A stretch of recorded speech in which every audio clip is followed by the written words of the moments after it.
Hi friends, ഞാൻ ആര്യ. നിങ്ങൾക്ക് gardening ഇഷ്ടമാണെങ്കിൽ ആര്യാസ് ഹോംലി തോട്ട്സ് എന്ന എൻ്റെ ഈ ചാനൽ സബ്സ്ക്രൈബ് ചെയ്യാം. നമ്മുടെ എല്ലാവരുടെ അടുക്കളത്തോട്ടത്തിൽ ഒഴിച്ചുകൂടാൻ പറ്റാത്തൊരു ചെടിയാണ് കറിവേപ്പിൻ്റെ ചെടി എന്ന് പറയുന്നത്. എല്ലാവരും തന്നെ നട്ട് വളർത്തുന്നതുമായിരിക്കും. എങ്കിലും മിക്കവരുടെയും പരാതി എന്താണെന്ന് വെച്ചാൽ വെച്ചതുപോലെ തന്നെയാണ് ചെടി ഇരിക്കുന്നത്. നമ്മൾ നഴ്സറിയിൽ നിന്നോ മറ്റോ ഒരു തൈ കൊണ്ട് വെക്കുന്നു, ആ വെച്ചതുപോലെ അല്ലാതെ പിന്നീട് ഒരു തളിരില പോലും ചെടിക്ക് പുതിയതായിട്ട് ഉണ്ടാവുന്നില്ല. ചെടി മുരടിച്ചു പോകുന്നു. പിന്നെ പുതിയതായിട്ട് ഇലകൾ വരുവാണെങ്കിൽ അതിലെല്ലാം പുള്ളിക്കുത്ത് പോലെ ഇങ്ങനെ വന്നിട്ട് മുരടിച്ച് പുതിയ മുളയൊന്നും പൊട്ടാതെ കീടങ്ങളൊക്കെ ആക്രമിച്ച് ഇങ്ങനെ നിൽക്കുന്ന ഒരവസ്ഥയാണെന്നാണ്. അപ്പോൾ എൻ്റെ ഈ ഒരു ചെടി കണ്ടില്ലേ, നല്ല ഹെൽത്തി ആയിട്ട് നിൽക്കുകയാണ്. ഇതിന് മുൻപ് ഞാനും കറിവേപ്പിൻ്റെ ചെടിയൊക്കെ കൊണ്ടുവെക്കുമ്പോൾ ഒരു വളർച്ചയൊന്നും ഇല്ലാതെ അതേ സ്റ്റേജിൽ തന്നെ വർഷങ്ങളോളം നിൽക്കുന്നൊരവസ്ഥ ഉണ്ടായിരുന്നു കേട്ടോ. അപ്പോൾ പുതിയ ബ്രാഞ്ചസ് ഒക്കെ പൊട്ടിയിട്ട് ഒരുപാട് ഇലകൾ വരാനും നല്ല ഹെൽത്തി ആയിട്ട് നല്ല വലിയ ഇലകളോട് കൂടി ചെടി നല്ല പുഷ്ടിപ്പെട്ടിങ്ങനെ നിൽക്കാനായിട്ട് ഞാൻ ചെയ്യുന്ന കുറച്ച് കാര്യങ്ങളാണ് പറയുന്നത്. നമുക്ക് എല്ലാവർക്കും അറിയാം, നാരങ്ങ ഉപയോഗിച്ച് ചെടിക്ക് നമ്മൾ വളം കൊടുക്കുമ്പോൾ ചെടി നല്ല രീതിയിൽ വളർന്നു വരുമെന്ന്. അപ്പോൾ അത് എങ്ങനെയാണ് നമ്മൾ ചെയ്യുന്നതെന്നുള്ളതാണ് ഞാൻ വളരെ ഫലപ്രദമായിട്ട് ഈ നാരങ്ങ എങ്ങനെയാണ് ചെടിക്ക് കൊടുക്കുന്നത് എന്നുള്ളതും അതുപോലെ തന്നെ ഇലകൾ മുരടിച്ച് പോകാതിരിക്കാനായിട്ട് ചെയ്യുന്ന ടിപ്സൊക്കെയാണ് പറയുന്നത്. ചെടികളിൽ ഇലകൾ പൊട്ടിക്കുമ്പോൾ തന്നെ നമ്മൾ ശ്രദ്ധിക്കണം. ഒരുപാട് ഉയരത്തിൽ മരം പോലെ കറിവേപ്പിൽ പോയിട്ട് പ്രത്യേകിച്ച് കാര്യമൊന്നും നമുക്കില്ല. ഒരുപാട് ഉയരത്തിലായാലും നമുക്ക് ഇലകൾ പൊട്ടിച്ചെടുക്കാൻ പറ്റില്ല.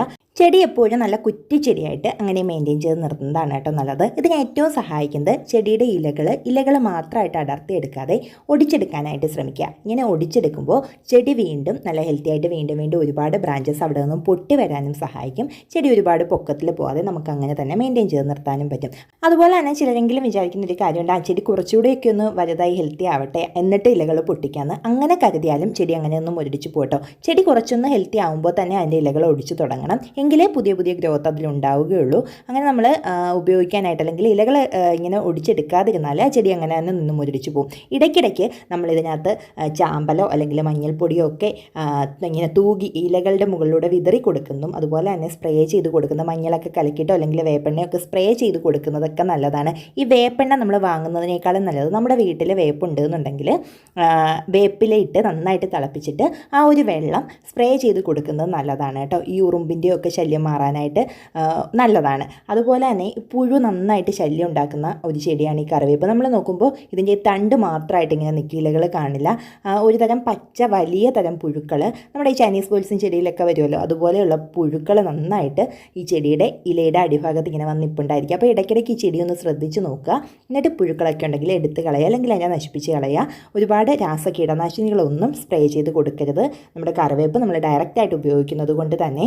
ഇനി കഞ്ഞിവെള്ളത്തിൽ എങ്ങനെയാണ് നാരങ്ങ ഞാൻ ചേർക്കുന്നതെന്ന് കാണിച്ചു കൊടുക്കാം. ഇതുപോലെ കഞ്ഞിവെള്ളം എടുക്കുമ്പോൾ തന്നെ നല്ല തിക്കായിട്ടുള്ള അല്ലെങ്കിൽ 2 ദിവസം നമ്മൾ വെച്ച് പുളിപ്പിച്ചൊക്കെ എടുക്കുന്ന കഞ്ഞിവെള്ളം നല്ല തിക്കായിട്ട് എടുക്കാതെ ഇതുപോലെ വെള്ളം ചേർത്ത് നേർപ്പിച്ചതിന് ശേഷം മാത്രം എടുക്കുക കേട്ടോ. കട്ടിയായിട്ടൊക്കെ നമ്മൾ കറിവേപ്പിൻ്റെ ചുവട്ടിൽ ഒഴിച്ച് കൊടുക്കുമ്പോൾ കറിവേപ്പിൻ്റെ ചുവട്ടിൽ വെള്ളം കെട്ടി നിൽക്കുന്നു അല്ലെങ്കിൽ ഈ പാട പോലെ ഈ ഒരു നമ്മുടെ കഞ്ഞിവെള്ളത്തിൻ്റെ ഒരു പാട പോലെ ഇങ്ങനെ കെട്ടിക്കിടക്കുന്നത് വെള്ളം ഇറങ്ങാതെയോ അല്ലെങ്കിൽ അവിടെ വെച്ചിട്ട് ആ റൂട്ട് അഴുകിപ്പോകാനൊക്കെയുള്ള സാധ്യതയുണ്ട്. അതുകൊണ്ട് നേർപ്പിച്ചിട്ട് എടുക്കുക. നമുക്ക് കാണുമ്പോൾ അറിയാലോ നല്ല കട്ടിയുള്ള കഞ്ഞിവെള്ളമാണെന്ന് തോന്നുമ്പോൾ നമ്മളത് അത്ര തന്നെ വെള്ളവും കൂടെ ഒഴിച്ച് നേർപ്പിച്ചെടുക്കുക. പിന്നീട് ഞാനൊരു നാരങ്ങ എടുത്തിട്ടുണ്ട്. ഇതെപ്പോഴും ഫ്രഷ് നാരങ്ങ തന്നെ എടുക്കണമെന്നൊന്നുമില്ല. നമ്മുടെ ഫ്രിഡ്ജിലൊക്കെ ഇരുന്നിട്ട് ഇതുപോലെ വെള്ളം വറ്റിപ്പോകുന്നതൊക്കെ നാരങ്ങയൊക്കെ ഉണ്ടല്ലോ, ഇത് തന്നെ ധാരാളമാണ്. ഒരുപാട് ചീത്തയാവാത്ത അല്ലെങ്കിൽ കേട് വന്ന നാരങ്ങ എടുക്കാതിരിക്കണമെന്നേ ഉള്ളൂ. ഇത് ഞാൻ ഒരെണ്ണം മുഴുവനായിട്ട് എടുക്കുന്നുണ്ട്. ഇതിലേക്ക് അത്യാവശ്യം നല്ല ഹെൽത്തി ആയിട്ടുള്ളൊരു പ്ലാന്റിന് ഒരു നാരങ്ങ മുഴുവനായിട്ട് എടുക്കാം കേട്ടോ. എന്ന് കരുതി വെറും തൈയായിട്ടുള്ള ഒരു കറിവേപ്പിന് ഒരു നാരങ്ങയുടെ അത്ര ആവശ്യമില്ല താനും. ഇത് ഞാൻ കറിവേപ്പിൻ്റെ ചുവട്ടിലേക്ക് ഒഴിക്കാനായിട്ട് നന്നായിട്ട് ഒരു കഞ്ഞിവെള്ളത്തിൽ മിക്സ് ചെയ്തെടുക്കുന്നുണ്ട്. ഇതിലേക്ക് നമുക്ക് വേണമെങ്കിൽ നമ്മൾ മാവൊക്കെ നമ്മൾ അരിമാവ് എടുക്കുമ്പോൾ അതിൻ്റെ പാത്രം കഴുകിയൊക്കെ ചേർക്കാം. ഞാനിപ്പോൾ ഇങ്ങനെയാണ് സാധാരണ ചേർക്കുന്നത്. അതുകൊണ്ട് തന്നെ ഇനി ഇതിൻ്റെ ചുവട്ടിൽ എപ്പോഴും കറിവേപ്പിൻ്റെ ചുവട്ടിലേക്ക് മണ്ണടുപ്പിച്ച് കൊടുക്കുക. അതായത് ചുവട് ഭാഗം താഴ്ന്ന് കിടന്നാൽ വെള്ളം നമ്മൾ മഴയൊക്കെ പെയ്യുമ്പോഴോ അല്ലെങ്കിൽ നമ്മൾ വെള്ളം ഒഴിക്കുമ്പോഴോ ഒക്കെ അത്രയും സമയം കെട്ടി നിന്നിട്ട് ഇതിൻ്റെ വേരഴുകി പോകാനുള്ളൊരു സാധ്യതയുണ്ട്. അതുകൊണ്ട് എപ്പോഴും മണ്ണടുപ്പിച്ച് ഒരു കൂമ്പാരം പോലെ ആക്കിയിടുന്നതാണ് നല്ലത്. ഞാൻ എങ്ങനെയാണ് കേട്ടോ ചെയ്യുന്നത്. ഇനി ആ മണ്ണ് ചെറുതായിട്ടൊന്ന് ഇളക്കി കൊടുക്കുക. എന്ത് തരം വളവും, അത് ലിക്വിഡ് ആയിക്കോട്ടെ അല്ലാതെ നമ്മൾ പൊടി രൂപത്തിലായിക്കോട്ടെ, എന്ത് വളം കൊടുക്കുമ്പോഴും മണ്ണൊന്ന് ഇളക്കി കൊടുക്കുക. മണ്ണിളക്കിയിട്ട് ഇതുപോലെ ഒന്ന് ചുവട്ടിലേക്ക് ഒഴിച്ചു കൊടുക്കുക കേട്ടോ. ഇനി ഇത് തന്നെ നമുക്ക് ഇലകളിൽ സ്പ്രേ ചെയ്തും കൊടുക്കാം അല്ലെങ്കിൽ തളിച്ചൊക്കെ കൊടുക്കാം. ഇപ്പോൾ എൻ്റെ ഇലകളിൽ മറ്റ് പ്രശ്നങ്ങളൊന്നും ഇല്ലാത്തതുകൊണ്ട് മുഴുവനായിട്ട് ഞാൻ ചുവട്ടിലാണ് ഒഴിച്ചു കൊടുക്കുന്നത്. ഇനി ഞാൻ ഉടനെ തന്നെ ഈ ഒരു മണ്ണ് നീക്കി അതിൻ്റെ ചുവട്ടിലേക്ക് അടുപ്പിക്കില്ല. കുറച്ച് നേരം കഴിഞ്ഞതിന് ശേഷം മാത്രമേ ഈ ഒരു മണ്ണ് അടുപ്പിച്ച് കൊടുക്കുള്ളൂ. അങ്ങനെ മണ്ണ് അടുപ്പിച്ച് കൊടുക്കുമ്പോൾ പിന്നീട് നമ്മൾ വെള്ളം ഒഴിക്കുമ്പോഴൊന്നും അങ്ങനെ കെട്ടിക്കിടക്കില്ലല്ലോ. അതുപോലെ തന്നെ നമുക്ക് എന്തെങ്കിലുമൊക്കെ ഈ വളക്കൂറുള്ള ഇലകളുണ്ടല്ലോ, ഞാൻ സാധാരണ ശീമക്കൊന്നയുടെയൊക്കെ ഇലകൾ ഇതുപോലെ കറിവേപ്പിൻ്റെയൊക്കെ ചുവട്ടിൽ ഇങ്ങനെ കുഴിച്ചിട്ട് കൊടുക്കാറുണ്ട്. അതായത് ഈ മണ്ണിങ്ങനെ മാറ്റിയിട്ട് കുറച്ച് ഇല ഇങ്ങനെ ഇട്ട് കൊടുത്തിട്ട് മണ്ണിട്ട് കൊടുത്താൽ മതി. നമ്മളിപ്പോൾ ഇടുന്നത് പോലെ അത് അവിടെ കിടന്ന് അഴുകി ചേർന്നിട്ട് ഇതിനൊരു വളമായിട്ട് കിട്ടുകയും ചെയ്യും. അതുപോലെ തന്നെ ചെടി നനയ്ക്കുമ്പോൾ ചെടിയുടെ ഇലകളിലേക്ക് നന്നായിട്ട് വെള്ളം സ്പ്രേ ചെയ്ത് കൊടുക്കുക. ഇതും നല്ല രീതിയിൽ ഇലകൾ തളിർത്ത് വരാനൊക്കെ സഹായിക്കുന്നതാണ് കേട്ടോ. ചെടിയിൽ മുഴുവനായിട്ട് ചെടിയുടെ എല്ലാ ഇലകളിലും ബ്രാഞ്ചസിലും നനയുന്നുണ്ട് എന്ന് ഉറപ്പ് വരുത്തുന്ന രീതിയിൽ വെള്ളം നനച്ചു കൊടുക്കുക. പിന്നീട് നമുക്ക് കൊടുക്കാവുന്ന ഒരു വളം പച്ചച്ചാണകം കലക്കി ഒഴിക്കുന്നതാണ്. മാസത്തിൽ ഒരു തവണയെങ്കിലും നമ്മുടെ കറിവേപ്പിൻ്റെ ചുവട്ടിൽ പച്ചച്ചാണകം, അത് പുളിപ്പിക്കേണ്ട ആവശ്യമൊന്നുമില്ല, പച്ചച്ചാണകം അങ്ങനെ കലക്കിയിട്ട് അതിൻ്റെ തെളിനീര് ചുവട്ടിലേക്ക് ഒഴിച്ച് കൊടുക്കാവുന്നതാണ്. ചെടി നല്ല ഹെൽത്തി ആയിട്ട് വളരാൻ ഏറ്റവും സഹായിക്കുന്നതാണ് കേട്ടോ.